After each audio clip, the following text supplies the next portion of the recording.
رسول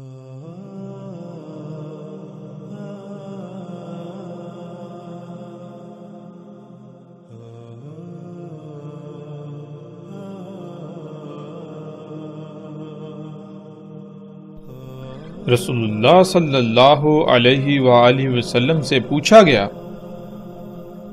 اور کس تیز رفتاری سے وہ کام کرے گا زمین میں، یعنی زمین میں اس کی تیز رفتاری کیا ہوگی؟ تو رسول اللہ صلی اللہ علیہ وآلہ وسلم نے جواب دیا، جیسے غیث، وہ بھی اس کے لیے ناکافی ہوگا جیسے وہ بارش جسے دھکیلتی ہے پیچھے سے ہوا۔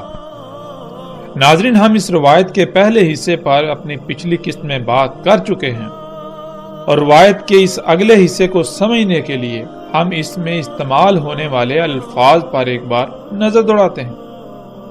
اس میں ایک لفظ استعمال ہوا ہے اسراء۔ اسراء کہتے ہیں تیز رفتاری اور جلدی کو، سفر میں تیز رفتاری اور جلدی، کام کرنے میں تیز رفتاری اور جلدی، اشیاء کو پیک کرنے میں تیز رفتاری اور جلدی، حتیٰ کہ ہر کام میں تیز رفتاری اور جلدی۔ کئی لوگوں کا کام اکیلے اور کئی گنا کم وقت میں کرنا، تیز رفتاری سے کرنا، کئی لوگوں کے اٹھانے کا وقت اکیلے ہی بہت آسانی سے کم وقت میں اور آسانی سے اٹھانا، انتہائی تیز رفتاری سے اٹھا لینا، اشیاء کو ادھر سے ادھر تیز رفتاری اور کم وقت میں لانا اور لے جانا وغیرہ، یعنی ہر کام بہت ہی آسانی اور تیز رفتاری اور انتہائی قلیل مدت میں کم وقت میں انجام دینا۔ اگلا لفظ آ جاتا ہے الغیث۔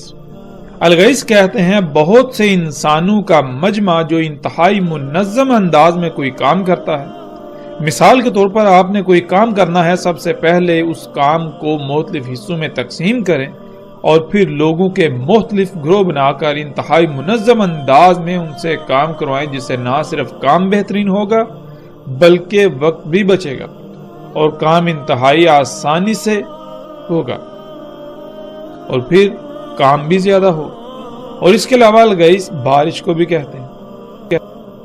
رسول اللہ صلی اللہ علیہ وآلہ وسلم سے جب سوال کیا گیا کہ وہ کتنا عرصہ رہے گا، تو رسول اللہ صلی اللہ علیہ وآلہ وسلم نے جواب دیا کہ 40 ایام، یوم جیسے کہ سال ہوں اور یوم جیسے کہ مہینہ اور یوم جیسے کہ ہفتہ۔ یعنی اس سوال کا جواب ملنے کے بعد انہوں نے پھر سوال کیا کہ کیا اس یوم یعنی جو سال، مہینے اور ہفتے کے برابر ایام ہوں گے، ان میں ایک ہی یوم کی صلاۃ کافی ہوگی؟ جس کے جواب میں رسول اللہ صلی اللہ علیہ وآلہ وسلم نے کہا کہ اس کے لیے پورا حساب کتاب لگا لینا جو قدر میں ہے۔ قدر کہتے ہیں بہت باریکی سے پورے حساب کتاب، علم و حکمہ کے ساتھ کوئی کام انجام دینا، رائے برابر بھی فرق نہ چھوڑنا۔ اس جواب سے صحابہ رضی اللہ تعالیٰ عنہ کو یہ پتہ چل گیا کہ دن رات جیسے ہیں ویسے ہی ہوں گے، ان میں کسی قسم کی کوئی رد و بدل نہیں ہوگی، لیکن حقیقت یہ ہے کہ اس کی کوئی بھی کام کرنے کی رفتار ایسے ہوگی کہ جو کام ہم سالوں میں انجام دیتے ہیں وہی کام وہ ایک یوم میں انجام دے گا، کہ اس کی ہر کام میں رفتار انتہائی تیز ہوگی۔ جب صحابہ پر یہ بات واضح ہوئی تو تب انہوں نے دجال کی تیز رفتاری کا سوال کیا کہ وہ کس تیز رفتاری سے کاموں کو انجام دے گا۔ صحابہ رضی اللہ تعالیٰ عنہ نے رسول اللہ صلی اللہ علیہ وآلہ وسلم سے سوال کیا، اور کیا اسراء ہوگی اس کی زمین میں، یعنی وہ ہر کام کس تیز رفتاری سے کرے گا؟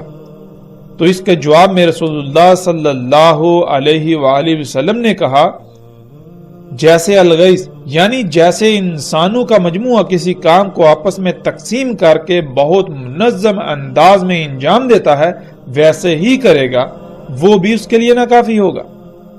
ناکافی ہوگی اس کے لیے ہوا، یعنی وہ ہوا سے بھی تیز رفتار ہوگا، اس کی تیز رفتاری بالکل ایسے ہوگی جیسے کہ وہ بادل جن کو پیچھے سے ہوا اڑاتی ہے۔ ناظرین، یہاں ایک اور لفظ پر ہم بات کرتے ہوئے آگے بڑھتے ہیں، اور وہ لفظ ہے یوم۔ عام طور پر یوم سے مراد دن لیا جاتا ہے، لیکن عربی میں یوم کہتے ہیں ایک مدت کو، ایک پیریڈ کو، ایک مرحلے کو، یعنی نقطہ آغاز سے نقطہ انجام تک کا جو مرحلہ ہوتا ہے، جو مدت ہوتی ہے، اس کو عربی میں یوم کہتے ہیں، اور ہر شے کا یوم الگ الگ ہوتا ہے۔ یعنی انسان جو کام سالوں میں انجام دیتے ہیں، جب دجال آئے گا، دجال زمین پر موجود ہوگا، اس کا وجود ہوگا، تو وہی کام دجال ایک ہی یوم میں، ایک ہی مرحلے میں، ایک ہی مدت میں انجام دے گا، انتہائی تیز رفتاری کے ساتھ، انتہائی قلیل مدت میں، انتہائی کم وقت میں۔ رسول اللہ صلی اللہ علیہ وآلہ وسلم کا یہ کہنا کہ اس کا یوم جیسے کہ سال، اور اس کا یوم جیسے کہ مہینے، اور اس کا یوم جیسے کہ ہفتے، اور باقی ایام جیسے کہ تمہارے ایام۔ یعنی جب دجال نہیں ہوگا تو تب انسان جو کام سالوں میں انجام دیں گے، وہی کام جب دجال آئے گا، دجال زمین پر موجود ہوگا، اس کی ابتدا ہوگی، اس کا پہلا یوم ہوگا، تو اسی کام کو وہ ایک ہی یوم، ایک ہی مرحلے میں انجام دے گا، انتہائی تیز رفتاری اور انتہائی کم مدت میں۔ وہ انسانوں کو اپنی اتباع کی دعوت دے گا، اپنے آپ کو رب بنانے کی دعوت دے گا، تو انسان جب اس کی دعوت کو تسلیم کرتے ہوئے اس کو اپنا رب بنا لیں گے، تو پھر پہلے جو کام انسان سالوں میں کیا کرتے تھے، وہی کام اب انسان ایک ہی یوم میں کریں گے، ایک ہی مرحلے، ایک ہی مدت میں کریں گے۔ یعنی انسانوں کی رفتار دجال کو رب بنا لینے سے تیز ہو جائے گی، اور دجال اسی پر اکتفا نہیں کرے گا، بلکہ اس میں مزید جدت آئے گی۔ اس کا اگلا یوم، اس کا اگلا پیریڈ، اگلا مرحلہ یہ ہوگا کہ جب انسان اس کو رب بنانے کے باوجود جو کام مہینوں میں کریں گے، دجال اسی کام کو ایک یوم میں کرے گا۔ تو پھر ایسا ہوگا کہ انسان جو کہ دجال کو پہلے ہی رب بنا چکے ہوں گے، تو انسانوں کی رفتار بھی تیز ہو جائے گی۔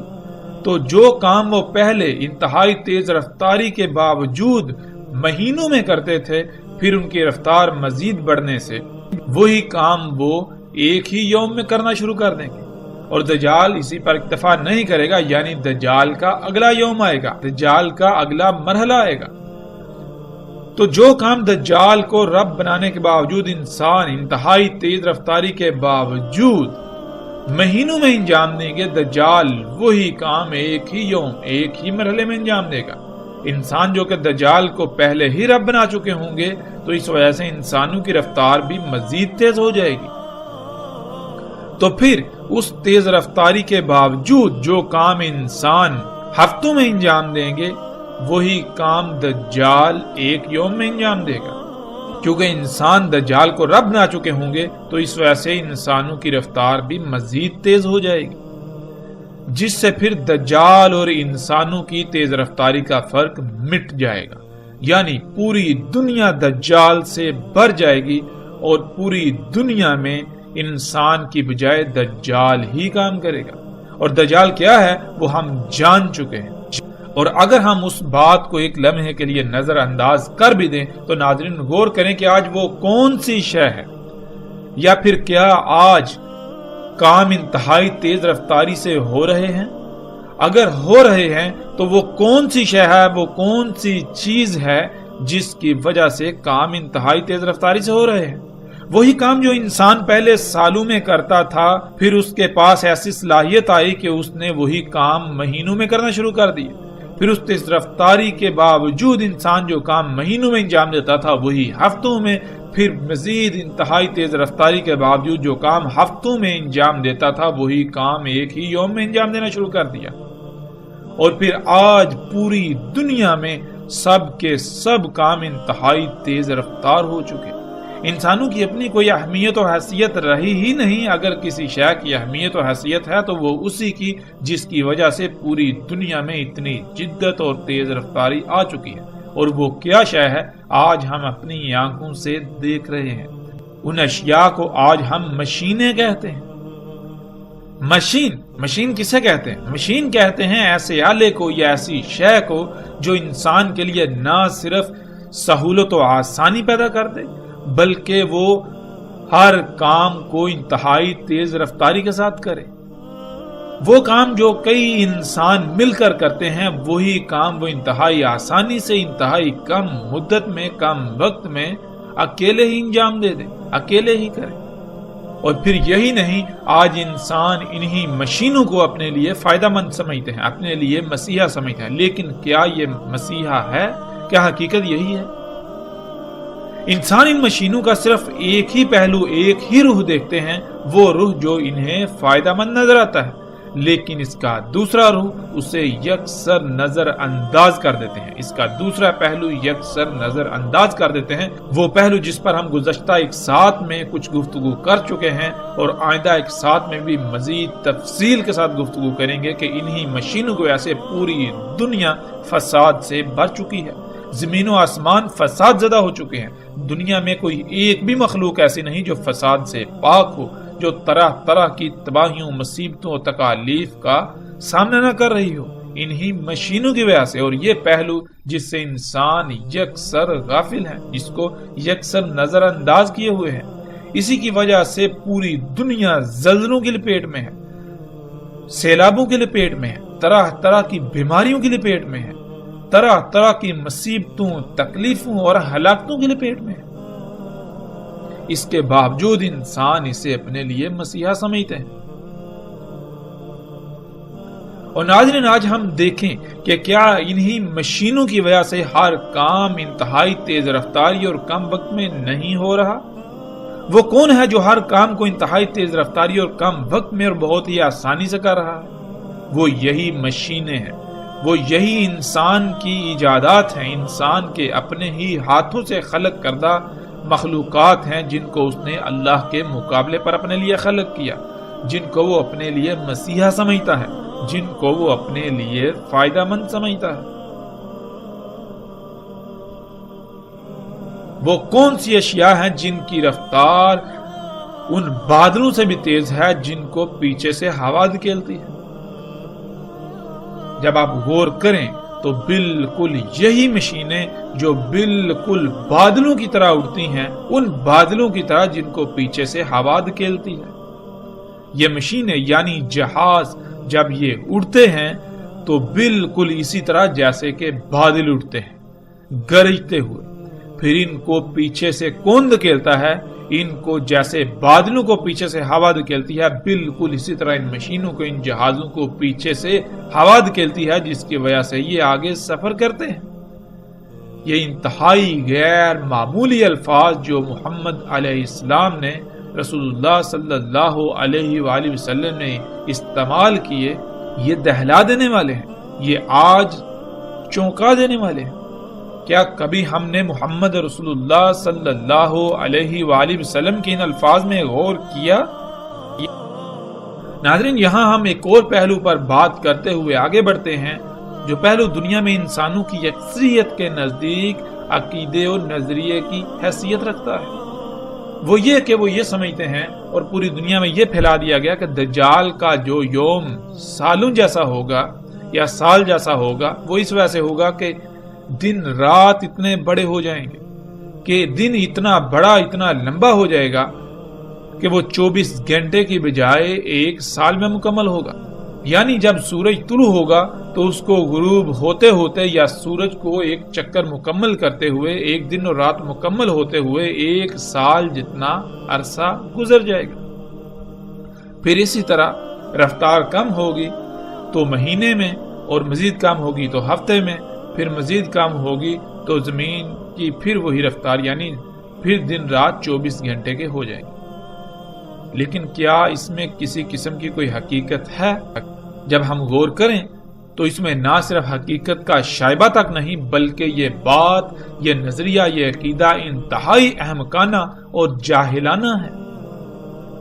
پہلے ان لوگوں کا نظریہ یہ تھا کہ سورج زمین کے گرد گھومتا ہے اور سورج کی رفتار کم ہونے کی وجہ سے زمین پر ایک یوم سال جیسے ہو جائے گا، پھر سورج کی رفتار بڑھے گی تو ایک یوم مہینے جیسا، پھر مزید بڑھے گی تو ایک یوم جو ہے وہ ہفتے جیسا، پھر مزید رفتار بڑھے گی تو زمین پر جیسے پہلے 24 گھنٹے کے ایام ہوتے تھے ویسے ہی ہو جائیں گے۔ لیکن جب ان پر یہ حقیقت واضح ہوئی، یہ راز کھلا کہ سورج تو گھومتا ہی نہیں بلکہ زمین سورج کے گرد گھوم رہی ہے، تو پھر انہوں نے یہ نظریہ اپنایا، یہ نظریہ گڑا یہ بات پھیلائی کہ زمین جو ہے اس کی رفتار انتہائی کم ہو جائے گی، جس وجہ سے ایک دن اتنا لمبا ہو جائے گا جیسے کہ سال ہو. پھر اس کی رفتار میں تھوڑی تیزی آئے گی تو پھر ایک یوم یعنی ایک دن ایک مہینے جتنا لمبا ہو جائے گا. پھر مزید زمین کی رفتار بڑھے گی تو وقت سکڑے گا، جس سے پھر ایک دن ایک یوم ہفتے جیسے ہو جائے گا. پھر زمین واپس اپنی اسی رفتار پر آ جائے گی جیسے وہ پہلے تھی، جس وجہ سے باقی ایام پھر اسی طرح گزریں گے جیسے کہ 24 گھنٹے کے ہوتے ہیں. تو ایسا نظریہ و عقیدہ انتہائی جاہلانہ ہے جس کی کوئی بنیاد ہی نہیں ہے. اور جن لوگوں نے یہ بات کی، یہ نظریہ اخذ کیا، یہ عقیدہ اپنایا، یہ عقیدہ دنیا کے سامنے لائے، ان پر انتہائی افسوس ہی کیا جا سکتا ہے. وہ بالکل ایسے لوگ لگتے ہیں جن کا قرآن سے کسی قسم کا کوئی تعلق تھا ہی نہیں. انہوں نے اس کائنات کو، اس کائنات کے نظام کو جیسے کہ مذاق سمجھا ہوا ہے. قرآن میں اللہ سبحانہ وتعالیٰ کہتے ہیں اس میں کچھ شک نہیں، ہر شے کو خلق کیا ہم نے قدر کے ساتھ، یعنی بہت باریکی سے، علم و حکمت کے ساتھ. اس کے علاوہ ہم پیچھے تفصیل کے ساتھ جان چکے ہیں کہ اللہ سبحانہ وتعالیٰ نے کہا تھا کہ زمین و آسمانوں کی مثال بالکل ایسی ہے، ہم نے ان کو بالکل اسی طرح خلق کیا جیسے کہ تم کو خلق کیا. تم اپنی ہی ذاتوں میں غور و فکر کرو، تم اپنی ہی ذاتوں کو جانو. جب تم اپنی ہی ذاتوں میں غور و فکر کرو گے تو جو بات تمہارے سامنے آئے گی بالکل اسی طرح ہم نے زمین و آسمانوں کو اور جو کچھ بھی ان کے درمیان ہے ان سب کو خلق کیا. تو جب ہم اپنی ہی ذاتوں میں غور و فکر کریں، جو کہ پیچھے تفصیل کے ساتھ گزر چکا ہے پچھلی ایک ساتھ میں، جب ہم اپنی ہی ذاتوں میں غور و فکر کریں تو ہمیں اپنی ہی ذاتوں میں ایک انتہائی غیر معمولی میزان ملتا ہے، توازن ملتا ہے.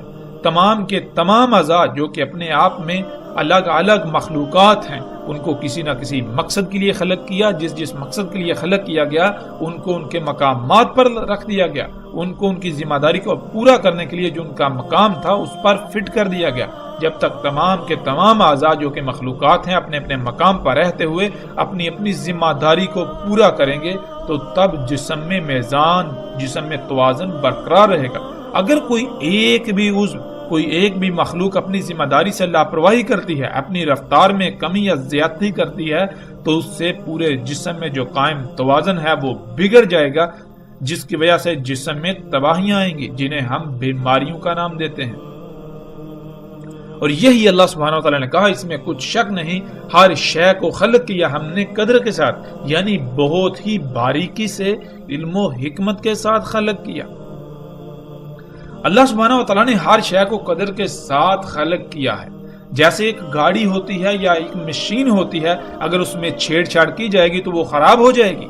جیسے انسان اپنی ہی ذات کو لے لے، انتہائی پیچیدہ ترین تخلیق ہے، تمام کے تمام اعضاء کو بہت باریک بینی اور علم و حکمت سے خلق کیا گیا، خلق کر کے انہیں ان کے مقام پر لگا دیا گیا. اگر ان کے مقام میں تبدیلی کی جائے گی، یعنی اگر جسم سے خون نکال لیا جائے تو کیا ہوگا، دل نکال لیا جائے تو کیا ہوگا، اسی طرح جسم میں کوئی بھی تبدیلی کی جائے جو اس نقشے میں نہ ہو، جس نقشے کے مطابق انسان کو اللہ سبحانہ وتعالی نے خلق کیا، تو جسم کا نظام بگڑ جائے گا، جسم کا توازن بگڑ جائے گا اور خرابیوں یعنی بیماریوں کا شکار ہو کر بڑی تباہی یعنی موت کا شکار ہو جائے گا. بالکل اسی طرح اللہ سبحانہ وتعالی نے آسمانوں اور زمینوں اور جو کچھ بھی ان کے درمیان ہے ان کو خلق کیا. یہ سب کچھ تب تک ٹھیک رہے گا جب تک ہر شے فطرت پر رہے گی، یعنی ہر شے اسی مقام پر، اسی رفتار پر رہے گی، اسی ذمہ داری کو ہر لحاظ سے مکمل طور پر پورا کرے گی جس پر اللہ سبحانہ وتعالی نے انہیں لگا دیا ہوا ہے، جس پر اللہ سبحانہ وتعالی نے انہیں قائم کیا ہوا ہے. اگر کسی شے کو فطرت سے ہٹا دیا جائے گا، یعنی اللہ سبحانہ وتعالی کی مخلوقات میں تبدیلیاں کی جائیں گی تو نظام بگڑ جائے گا، پھر تباہیاں ہی آئیں گی.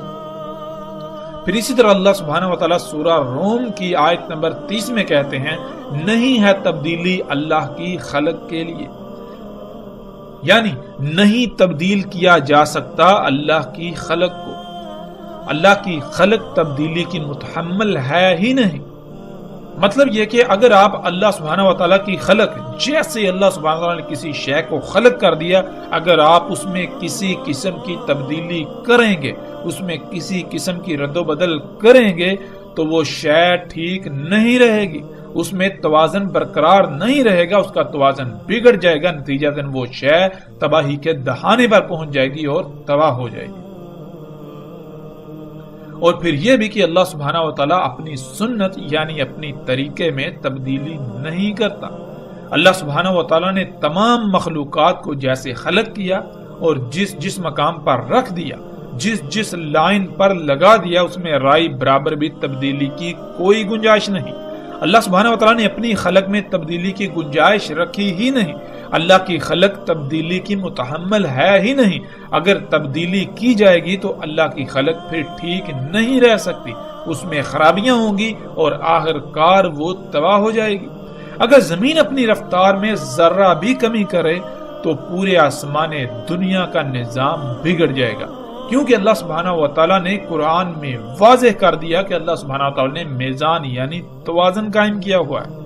جیسے گھڑی کی سیکنڈ والی سوئی کی رفتار کم یا زیادہ کر دی جائے تو اس سے منٹ اور گھنٹے کی سوئیاں بھی اسی رفتار سے تیز یا کم ہو جاتی ہیں، کیونکہ ان کا آپس میں بہت گہرا تعلق ہوتا ہے۔ بالکل اسی طرح ہمارا نظام شمسی اور اس کا ہماری کہکشاں سے، پھر ہماری کہکشاں کا پوری کائنات سے انتہائی گہرا تعلق ہے، انتہائی گہرا مضبوط مربوط ربط قائم ہے۔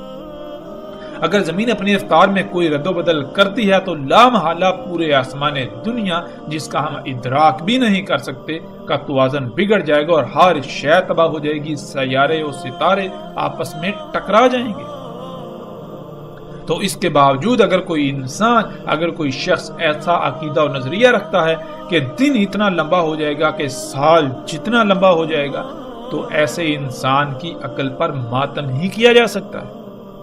اور جب ہم قرآن میں غور و فکر کریں تو اللہ سبحانہ و تعالیٰ قرآن میں کیا کہتے ہیں؟ قرآن میں اللہ سبحانہ و تعالیٰ دیکھیں تو اس آیت میں کہتے ہیں، اور سلمان کے لیے ہوا، اس کا صبح کا جانا، صبح کا کام، صبح کا سفر 1 مہینے کا، اور واپسی شام کا جانا یا شام کا کام وغیرہ 1 مہینے کا۔ ناظرین، اس آیت میں جو الفاظ استعمال ہوئے ان میں 2 الفاظ ایسے ہیں جن کو جاننا بہت ضروری ہے، غدو اور رواح۔ غدو کسے کہتے ہیں؟ غدو کہتے ہیں کہ جب صبح اندھیرا چھٹ کر روشنی ہو جاتی ہے، اس وقت سے لے کر سورج کے طلوع ہونے تک کا سفر۔ پھر اسی طرح رواح، رواح کہتے ہیں کہ سورج ڈھلنے سے لے کر، یعنی جب سورج ڈھل جاتا ہے اس کی روشنی بالکل مدھم پڑ جاتی ہے، زمین پر ٹھنڈک کا احساس ہونا شروع ہو جاتا ہے، اس وقت سے لے کر سورج کے غروب ہونے تک کا وقت۔ اگر پوری دنیا میں دیکھا جائے تو پوری دنیا میں جو زیادہ سے زیادہ غدو اور رواح بنتا ہے وہ 1 آدھے گھنٹے سے زیادہ وقت کا نہیں بنتا۔ اگر آپ زیادہ سے زیادہ چھلانگی لگائیں گے تو آپ 2 گھنٹے سے اوپر جا سکتے ہی نہیں۔ قرآن میں اللہ سبحانہ تعالیٰ کہتے ہیں کہ سلیمان علیہ السلام کا غدو 1 مہینے کا اور رواح 1 مہینے کا۔ سلیمان علیہ السلام کا لافہ اس جگہ پر تھا جسے آج دنیا اردن کے نام سے جانتی ہے۔ پوری دنیا میں غدو اور رواح کا وقت الگ الگ نکلتا ہے۔ بیت المقدس میں پورے سال کا اوسطاً اگر غدو اور رواح کا وقت حساب کتاب کر کے نکالا جائے تو غدو 2 گھنٹے یا اس سے بھی کم وقت کا، اور اسی طرح رواح بھی 2 گھنٹے یا اس سے کم وقت کا ہی نکلتا ہے۔ یعنی سلیمان علیہ السلام کے 2 گھنٹے زمین پر باقی تمام انسانوں اور ہمارے 1 مہینے کے برابر تھے۔ یوں سلیمان علیہ السلام کا 1 یوم ہمارے 1 سال کے برابر تھا۔ اب ایسا ہرگز نہیں تھا کہ باقی انسانوں پر 1 سال مکمل ہو جاتا تو سلیمان علیہ السلام پر صرف 1 دن اور رات گزرتا، یا سلیمان علیہ السلام پر محض زیادہ سے زیادہ 2 گھنٹے گزرتے اور باقی انسانوں پر 1 مہینہ گزر جاتا، بلکہ سلیمان علیہ السلام کو اللہ سبحانہ و تعالیٰ نے جو اسباب دیے تھے، جو ٹیکنالوجی ان کے پاس تھی، اس ٹیکنالوجی سے سلیمان علیہ السلام ایک کام 1 یوم میں مکمل کر لیتے تھے، اور وہی کام باقی انسان 1 سال یا اس سے بھی زائد عرصے میں مکمل کر پاتے ہیں۔ جو کام ان اسباب کی وجہ سے سلیمان علیہ السلام محض زیادہ سے زیادہ 2 گھنٹے میں انجام دے لیتے تھے، پورا کر لیتے تھے، وہی کام باقی انسان 1 مہینے یا اس سے بھی زائد مدت میں پورا کرتے تھے۔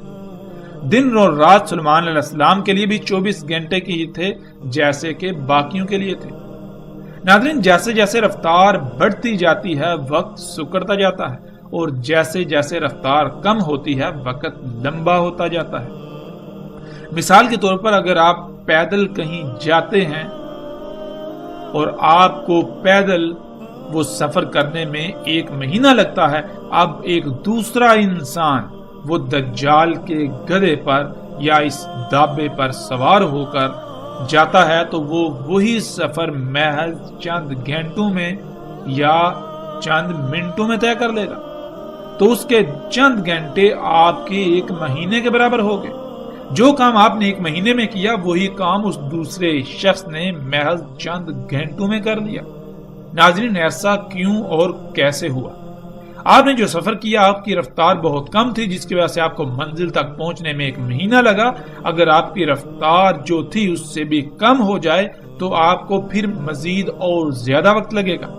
آپ کی رفتار کم تھی جس وجہ سے آپ کو اتنا وقت لگا، لیکن آپ کی بجائے جو دوسرا شخص تھا، دوسرا انسان تھا جس نے دجال کے گدھے کو اختیار کیا، جس نے مشین کو اختیار کیا، وہ محض چند گھنٹوں میں وہی سفر طے کر گیا۔ اس لیے کیونکہ اس کی رفتار آپ سے کئی گنا زیادہ تھی۔ جیسے جیسے رفتار بڑھتی ہے وقت سکڑتا چلا جاتا ہے، اور اگر کسی انسان کے پاس ایسی ٹیکنالوجی ہو جس سے اس کی رفتار اتنی بڑھ جائے کہ جو وقت کی رفتار سے تجاوز کر جائے تو اس کے لیے وقت تھم جائے گا، وہ انسان کوئی بھی کام بغیر وقت کے گزرے کر سکے گا۔ ناظرین، اب ان سب حقائق کے باوجود اگر کوئی شخص پھر بھی یہ کہے کہ دجال کا جو یوم سال کے برابر ہوگا یا مہینے کے برابر یا ہفتے کے برابر ہوگا، وہ اس وجہ سے ہوگا کہ دن رات اتنا لمبے ہو جائیں گے، اور اگر پھر بھی اس سب کے باوجود یہ بات مان لی جائے تو پھر رسول اللہ صلی اللہ علیہ وآلہ وسلم نے یہ کیوں کہا کہ اس کا یوم تمہارے سال جیسا ہوگا؟ مطلب یہ کہ اس کا یوم الگ ہے، اس کے یوم کی کیلکولیشن حساب کتاب الگ ہے، اور تمہارے یوم تمہارے ایام کا حساب کتاب الگ ہے۔ تمہارے ایام کا حساب کتاب جو کہ یہ دن رات 24 گھنٹے کے ہیں یہ بھی موجود رہے گا، اور اس کا یوم بھی موجود ہوگا، دونوں موجود ہوں گے، اور دونوں کا آپس میں تقابل اگر کیا جائے تو اس کا یوم تمہارے 1 سال جیسا ہوگا۔ اس سے جو بات ہر لحاظ سے سامنے آتی ہے وہ یہی ہے کہ کوئی ایسی شے زمین پر آئے گی، ایسی شے سامنے آئے گی، ایسی شے ایجاد ہوگی جس سے رفتار انتہائی تیز ہو جائے گی۔ رفتار کے بڑھنے سے، رفتار کے تیز ہونے سے وقت سکڑ جائے گا۔ جو کام تم پہلے سالوں میں انجام دیتے وہی کام تم بہت کم مدت میں 1 ہی یوم میں انجام دے لو۔ اور ناظرین، آج جب ہم غور و فکر کریں تو وہ کون سی شے ہے جس کی وجہ سے یہ سب کچھ ممکن ہوا؟ جو کام انسان پہلے سالوں میں کرتے تھے آج وہی کام انتہائی تیز رفتار سے، انتہائی آسانی سے، انتہائی کم وقت میں کیا جا رہا ہے۔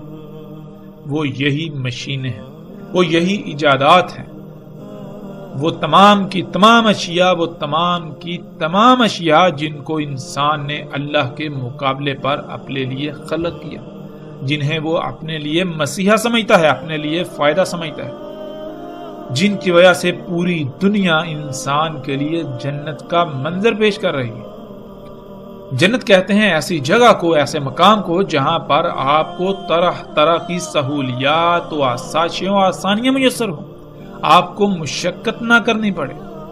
تو آج پوری دنیا میں جب ہم غور و فکر کریں تو مشقت انسان کی بجائے دجال یعنی یہی مشینیں کر رہی ہیں، انسان کو مشقت کرنا ہی نہیں پڑ رہی۔ اور یہ جنت محض دھوکے کی جنت ہے، دھوکے کے سوا کچھ نہیں۔ حقیقت میں یہ نہ صرف دنیا میں بھی جہنم ہے بلکہ آخرت میں بھی جہنم، اس کا انجام عنقریب جہنم ہے۔ یہ دنیا جو اس وقت جنت کا منظر پیش کر رہی ہے، عنقریب یہ اسی ٹیکنالوجی کی وجہ سے، انہیں ایجادات کے دوسرے پہلو کی وجہ سے، جو پہلو انسانوں سے چھپا ہوا ہے یا جان بوجھ کر چھپا دیا گیا، اس کی وجہ سے عن قریب جہنم میں بدل جائے گی۔ ناظرین، اسی روایت کے اگلے حصے میں رسول اللہ صلی اللہ علیہ وآلہ وسلم نے کہا، پس آئے گا قوم پر یعنی لوگوں پر، پس انہیں دعوت دے گا، یعنی کہ مجھے اپنا رب بناؤ، انسان کی انہی خلق کردہ طرح طرح کی اشیاء سے اپنی ضروریات پوری کرو، ان سے اپنی حاجات پوری کرو، انہی پر توکل کرو، اپنے تمام کاموں کے لیے، اپنے ہر عمل کے لیے انہی مشینوں پر، انہی ایجادات پر، انہی اشیاء پر انحصار کرو۔ بس وہ اس کی اس دعوت کو تسلیم کر کے اسی کے ساتھ اپنے اعمال کو انجام دیں گے اور اس کی اس دعوت کو قبول کر لیں گے، اس کو قبول کر لیں گے۔ جب ایسا ہوگا تو پس امر کیا جائے گا آسمان کو، پس وہ برسے گا، اور اسی سے امر کیا جائے گا زمین کو، ارض کو، پس وہ اس امر سے اگائے گی۔ ناظرین، اس کی دعوت کیا ہے، کیسے دعوت دیتا ہے، اس کا ذکر دجال کے راس والی روایت میں گزر چکا، اور جو اس کی دعوت کو قبول کرتے ہیں، یعنی اللہ پر توکل کے بجائے ٹیکنالوجی پر، انہی ایجادات پر، انہی اشیاء پر توکل کرتے ہیں، تو ان کے لیے آسمان کو کیسے حکم دیا جاتا ہے بارش کا، اور کیسے برستی ہے، اس کا جواب جاننے کے لیے ہم پہلے ایک بنیادی بات کو سمجھ لیتے ہیں۔ اللہ سبحانہ و تعالیٰ نے قرآن میں، اپنی کتاب میں، جو کہ اللہ کی یہ کائنات ہے، اس میں بار بار غور و فکر کرنے کا حکم دیا، اپنی آیات میں بار بار غور و فکر کرنے کا حکم دیا، جو کہ اللہ کی تمام کے تمام مخلوقات ہیں، اور قرآن کھول کھول کر یہ بات واضح کرتا ہے کہ آسمانوں اور زمینوں میں جو کچھ بھی ہے، سب کا سب اللہ کی آیات ہیں، ان سب میں غور و فکر کرنے کا حکم دیتا ہے۔ جب تک ہم غور و فکر نہیں کریں گے، تب تک ہم پر یہ واضح نہیں ہوگا کہ اگر دجال آسمان کو بارش برسانے کا حکم دے گا تو وہ کیسے دے گا، اور پھر جب ہمارے پاس علم نہیں ہوگا تو ہمارے لیے سوائے گمراہی کی اور کوئی راستہ نہیں ہوگا۔ ہم لاکھ یہ دعوے کریں کہ ہم دجال کی غلامی نہیں کریں گے، ہم اس کی غلامی کو اختیار کر لیں گے اور ہمیں اس کا علم بھی نہیں ہوگا۔ ہم اپنے خیالاتی اور تصوراتی دجال کے انتظار میں رہیں گے، لیکن حقیقت میں ہم دجال کو اپنا رب بنا چکے ہوں گے۔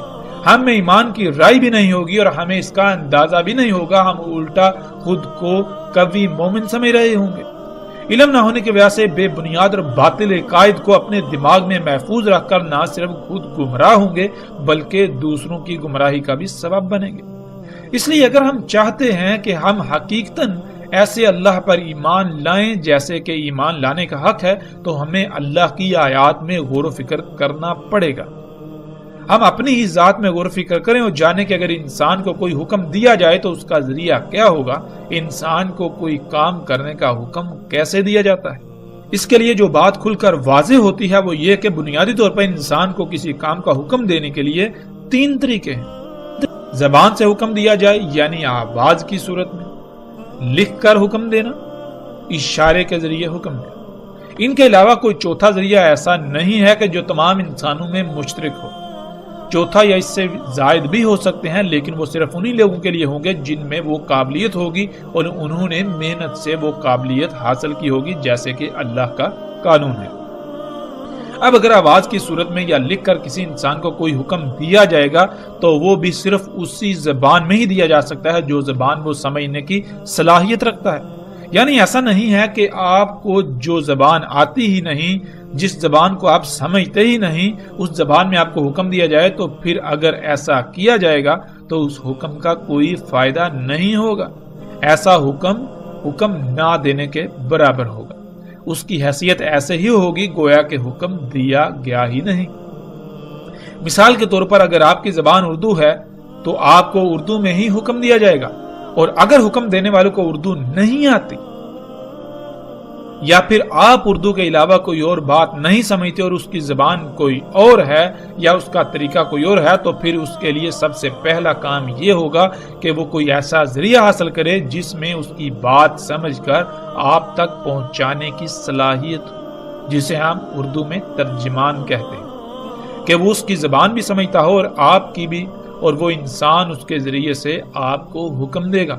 ایسے ہی مثال کے طور پر اگر آپ کو چائنیز نہیں آتی اور آپ کو چائنیز میں حکم دیا جائے تو کیا آپ سمجھ سکیں گے؟ سوال ہی پیدا نہیں ہوتا۔ بالکل اسی طرح آپ کسی جانور کو کوئی حکم دینا چاہیں تو اسی ذریعے سے حکم دیں گے جس ذریعے سے وہ جانور آپ کا حکم سمجھ سکے، نہ کہ آپ اپنی زبان میں جانور کو حکم دینا شروع کر دیں گے۔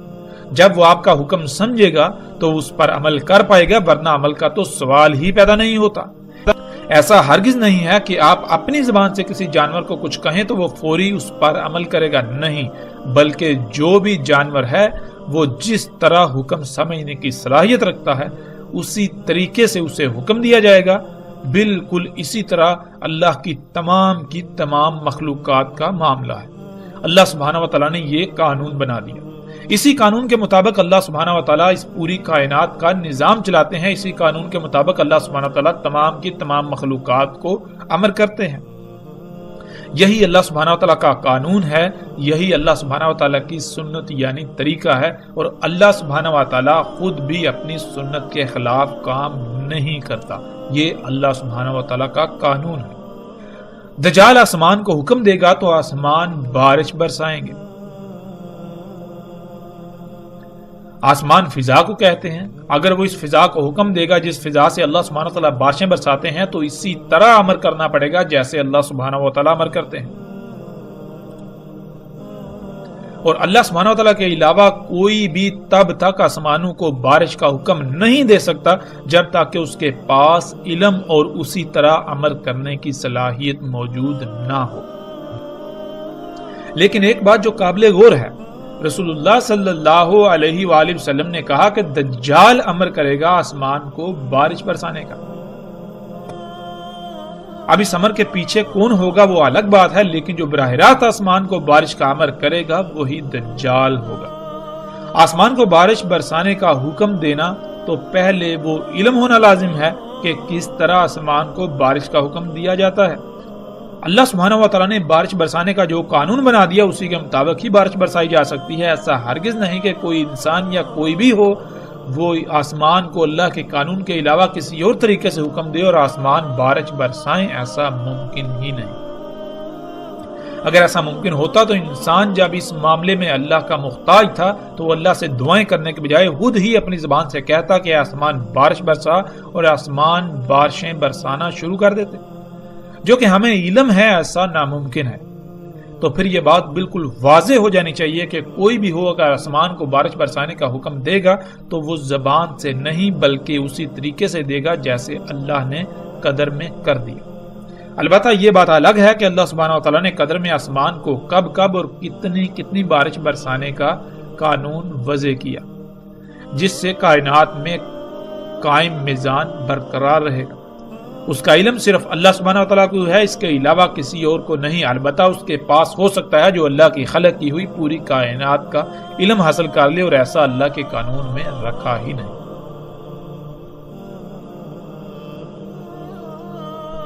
اب اللہ کے علاوہ جو کوئی بھی یہ صلاحیت حاصل کر لے گا جس سے بارشیں برسائی جا سکتی ہیں، تو جب وہ اپنی مرضی سے آسمان کو جب چاہے بارش برسانے کا حکم دے گا، امر کرے گا، تو اس سے ایسا قطعاً نہیں کہ کائنات میں کوئی خرابی نہ ہو۔ کائنات میں قائم توازن بگڑ جائے گا۔ آسمانوں میں جو اللہ سبحانہ وتعالی نے میزان قائم کیا، جو زمین میں میزان قائم کیا، وہ بگڑ جائے گا۔ بادلوں کا نظام درہم برہم ہو جائے گا، آب و ہوا کا نظام درہم برہم ہو جائے گا، موسموں کا نظام بگڑ جائے گا، پھر طوفان، آندیاں، بغیر وقت کے بارشیں اور موسموں میں غیر معمولی تغیر و تبدل واقع ہوگا۔ آج آسمان کو حکم دیا جا رہا ہے اور بارشیں برسائی جا رہی ہیں، اور یہ کیسے ممکن ہوا؟ اور کون ہے جو آسمان کو بارشیں برسانے کا حکم دیتا ہے؟ وہ یہی مشینیں ہیں، وہ یہی ٹیکنالوجی ہے جسے رسول اللہ صلی اللہ علیہ وآلہ وسلم نے دجال کہا، جسے آج ہم ہارپ کا نام دیتے ہیں، اور اس کے علاوہ ایک دوسرا طریقہ جسے کلاؤڈ سیڈنگ یعنی بادلوں کی بوائی کا نام دیا جاتا ہے۔ ہارپ یہ ایک ایسی مشین ہے جس میں نہ صرف موسموں میں چھیڑ چھاڑ کرنے کی صلاحیت ہے بلکہ اس کے علاوہ انتہائی غیر معمولی امور انجام دینے کے لیے اس میں صلاحیتیں موجود ہیں۔ اور اس کے علاوہ جو دوسرا طریقہ ہے جس سے بارشیں برسائی جا رہی ہیں، یہ طریقہ انتہائی آسان اور سستا ترین طریقہ ہے۔ یہ 3 اشیاء یعنی سلور آیوڈائڈ، نمک، ڈرائی آئس یعنی جمی ہوئی کاربن ڈائی آکسائڈ گیس کے مرکب کو بذریعہ پمپوں یا جہاز سے فضا میں بلندی پر بادلوں کے مقام پر چھڑکا جاتا ہے، جس سے اس جگہ پر درجہ حرارت اتنا کم ہو جاتا ہے کہ وہاں بخارات پانی میں تبدیل ہو جاتے ہیں۔ سلور آیوڈائڈ اور نمک ان ٹھنڈے بخارات کو ایک دوسرے سے ملاتے ہیں جن سے قطرہ وجود میں آتا ہے اور زمین اسے اپنی طرف کھینچ لیتی ہے۔ یوں آج پوری دنیا میں بارشیں برسائی جا رہی ہیں۔